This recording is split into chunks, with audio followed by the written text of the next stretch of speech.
Because for those of us who in this 22% tax bracket and up, the six-figure earners, by the way, is once you get the 22% tax bracket, we try and tell y'all like, look, we still need more money too. So you making less money than us with more kids. I know you struggling. Come on now. What like, and you got more never mind. Now see, it's the late night stream about to go off. But that's where it gets confusing. Like you got less money than people who have also less kids than you. You got more kids and less money. Like I know you're struggling. That's just by definition.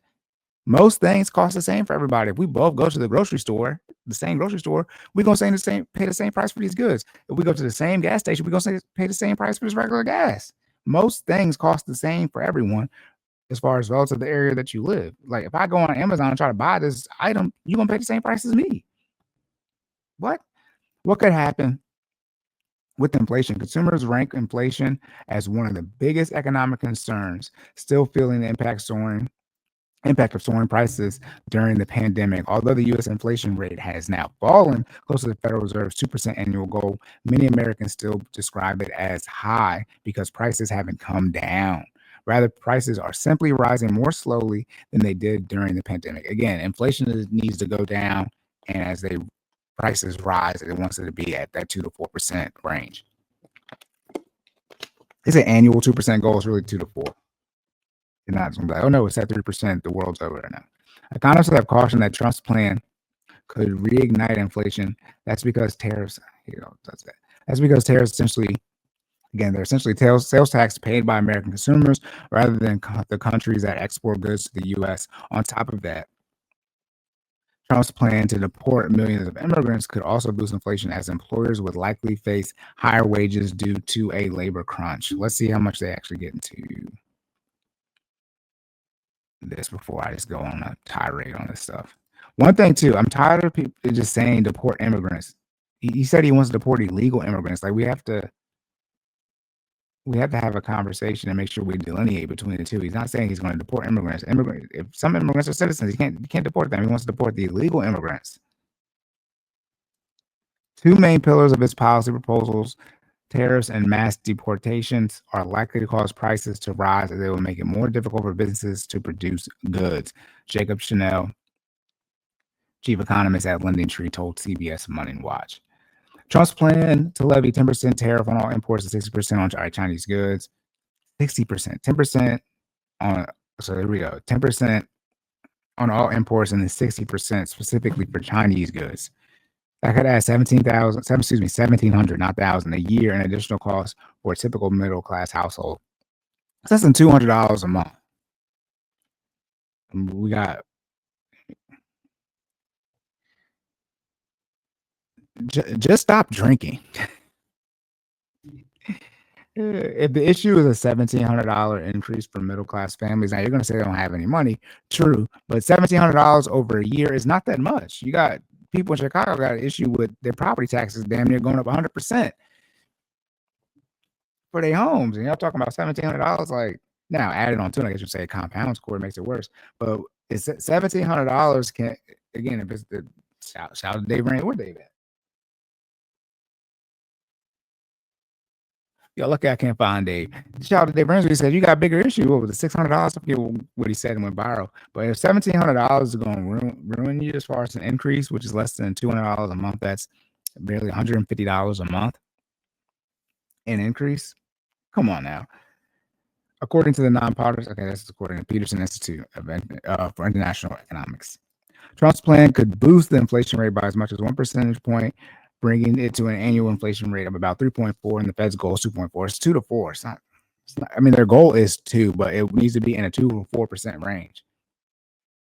And let's be clear, shout out to 3.4% in inflation. It's better than the damn 8 or 9 we were experiencing when Biden was in office. Like, what are we talking about here? If you add 1% to next year's inflation numbers, we should say bye to rate cuts. Again, the Fed said they're looking to lower rates.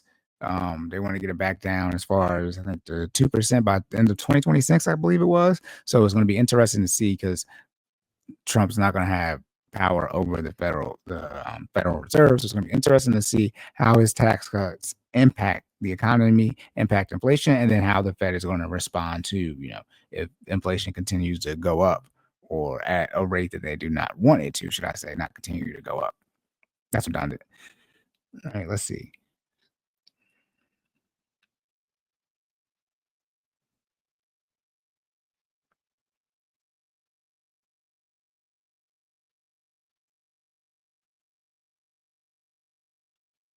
All right, so the tariffs here. I was trying to find it again. When it comes to the tariffs, it's not that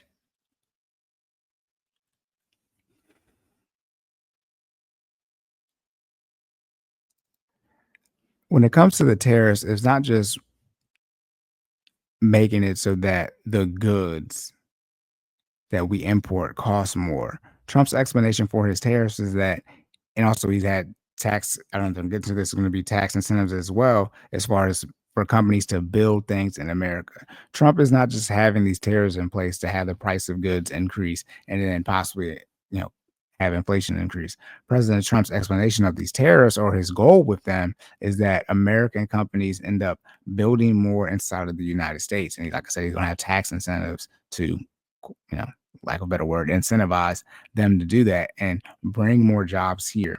Now, in the short term, it may cause prices to rise, but at some point in time, we have to have a conversation about American people about how much do we want to depend on other countries for our goods and services. The goal is, from President Trump's perspective, have more things being produced in America. Now, some people have made the case that in conjunction with deporting illegal immigrants, who is going to do the production? Well, we have well over 300 million people in America, and there are a whole bunch of people that complain about jobs and not being able to, make a decent living and things like that.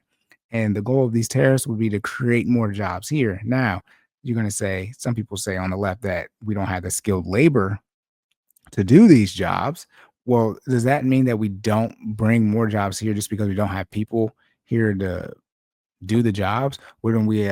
What about the plan to make it so that we have the skilled labor here to build things? Like, the theory can't be we don't have people here to build stuff, so we're not going to build stuff. We should make it so people know how to build stuff. People used to be able to do stuff, right? I mean, they used to have what kind? My dad had an option to take a bricklaying class. And shout out to the baby boomers. My dad took a bricklaying class in high school.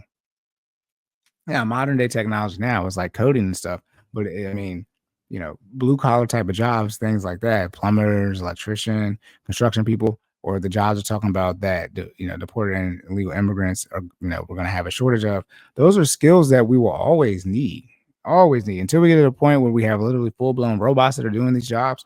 We will always need people to do the infrastructure jobs, production type of jobs. I mean, is that simple?